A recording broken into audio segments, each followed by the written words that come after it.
오늘 우리가 세례식 우리 임재현 성도 이전부터 신앙생활 잘 했지만 특별히 이제 딸의 유아 세례를 앞에 놓고 또 세례를 받으니 참 하나님께 감사를 드립니다. 또 어린 딸 제니도 하나님께서 이렇게 하나님 앞에서 그 부모의 아름다운 고백으로 세례받게 하시니 감사합니다. 또 우리가 이제 오랜만에 성찬식을 행했는데, 자, 이런 시점에서 어떻게 해야 우리가 신앙생활을 제대로 할 수 있을까를 생각하는 시간을 갖고자 합니다. 하나님께서 우리를 세상에서 불러내시고 세상 사람과 구별해서 자신의 자녀로 삼으신 목적이 있습니다. 우리 모두는 하나님의 특별한 사랑을 입고 부름받은 하나님의 사람들입니다. 각자 예수 믿은 동기가 다르고 믿게 된 그 과정도 다르지만 동일한 점이 있다면 배후에 우리를 불러내신 하나님의 손이 있다는 거예요. 왜 우리를 세상 사람과 구별해서 예수 믿도록 하셨을까? 궁극적인 목적은 구원을 얻도록 하는 데 있습니다. 그래서 구원이란 하나님이 계시는 영원한 나라에 가서 그분과 함께 누리는 생명과 모든 복을 영원토록 누리는 것을 말합니다. 생각만 해도 황홀하고 엄청난 축복이 아닐 수 없어요. 그렇지만 우리가 중요한 것은 우리가 당장 하나님 나라 가는 것이 아니라 우리에게는 아직 남은 인생이 있습니다. 그래서 현실적인 또한 하나님의 부르심의 목적이 있는데, 그것은 우리가 이 세상을 살아갈 동안 창조자와 구원자 되시는 하나님을 기쁘시게 하기 위해서 주께서 우리를 부르신 거예요. 하나님, 우리가 짧은 한 인생을 사는 동안 가장 고상한 목적 가운데 살도록 우리를 부르셨고, 그러한 삶을 우리에게 명령하셨습니다. 그래서 하나님을 기쁘시게 하는 삶이 우리에게 중요한데, 이것은 우리가 뜻대로 복종하는 순종하는 삶이 우리에게 있어야 되는데, 자, 하나님이 원하는 삶을 우리가 드려야 되는데, 이 현실적인 목적 가운데 주의 부르심이 있는 거예요. 그런데 막상 우리가 신앙생활하면 그렇게 쉬운 것은 아닙니다. 하나님을 기쁘시게 하는 매일매일의 삶은 결코 쉽지 않아요. 그런 삶을 살려갈수록 우리를 유혹하는 것들이 주변에 너무나 많습니다. 시대가 악합니다.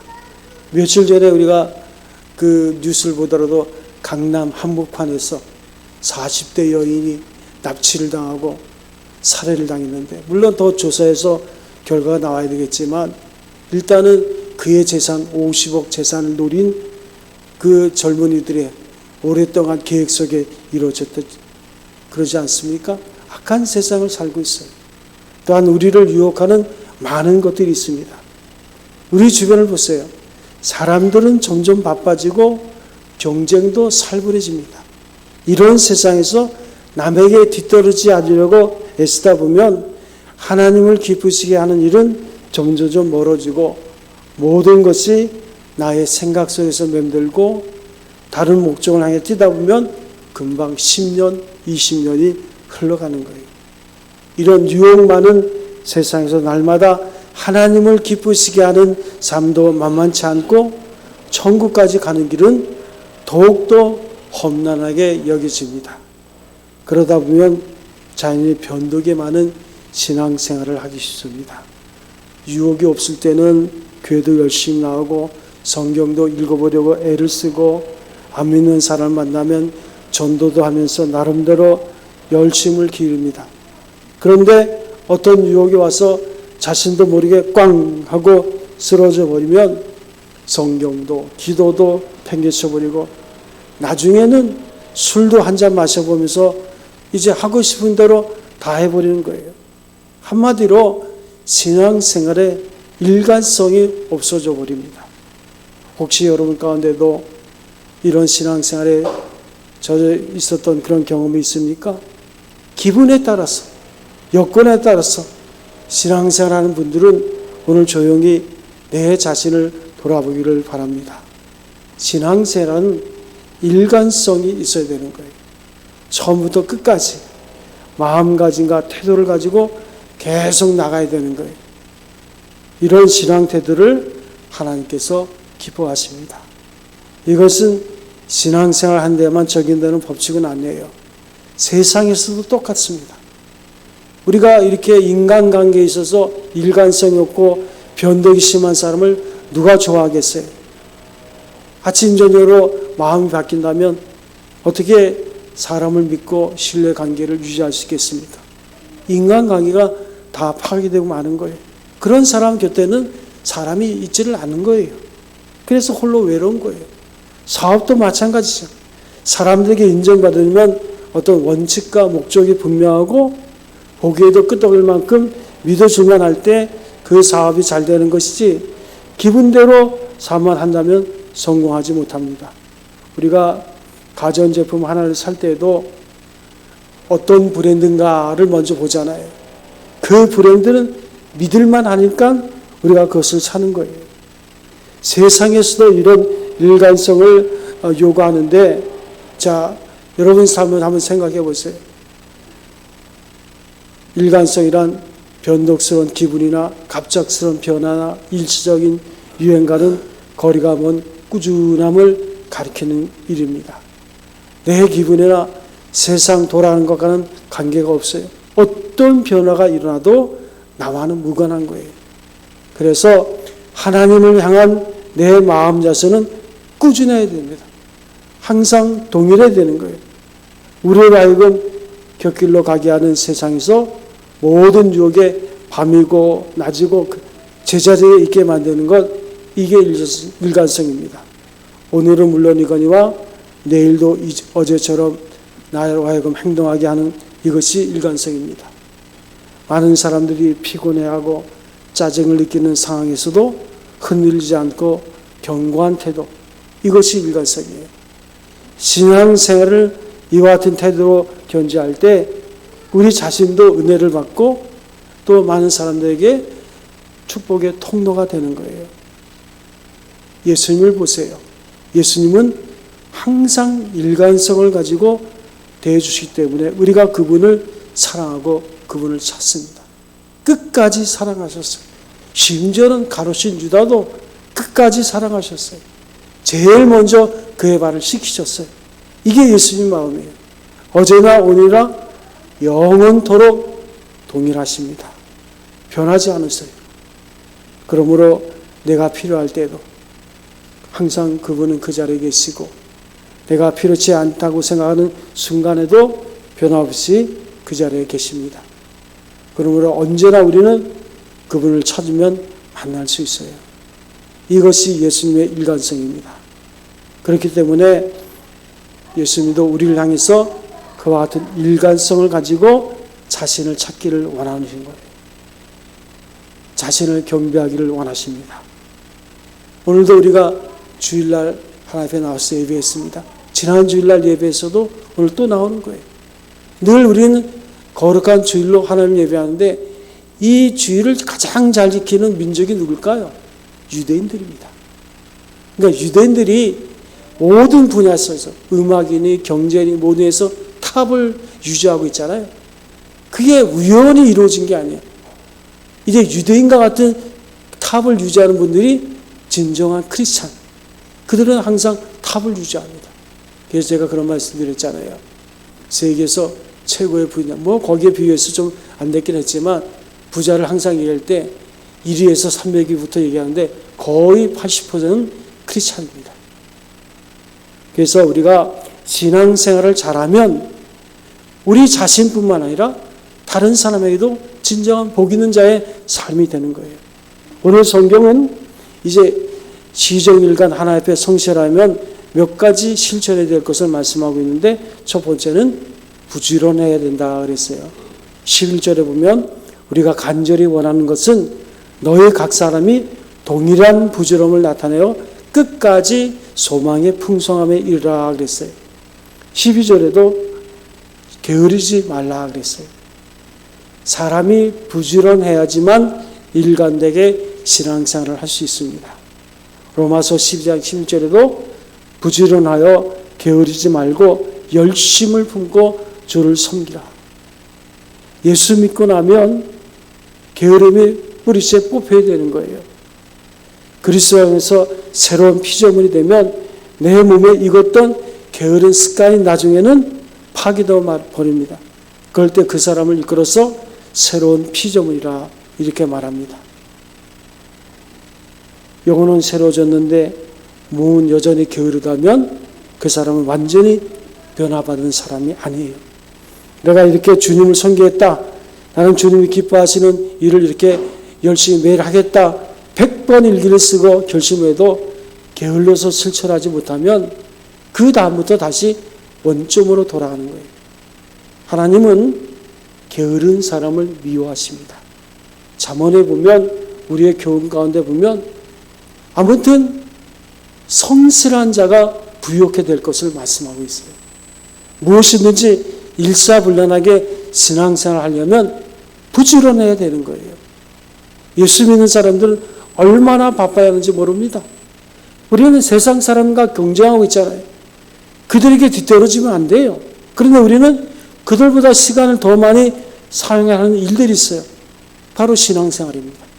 세상 사람들은 신앙생활 주일을 섬깁니까? 또 뭐 새벽에 나와서 기도합니까? 그런 게 없잖아요. 그만큼 시간이 남아요.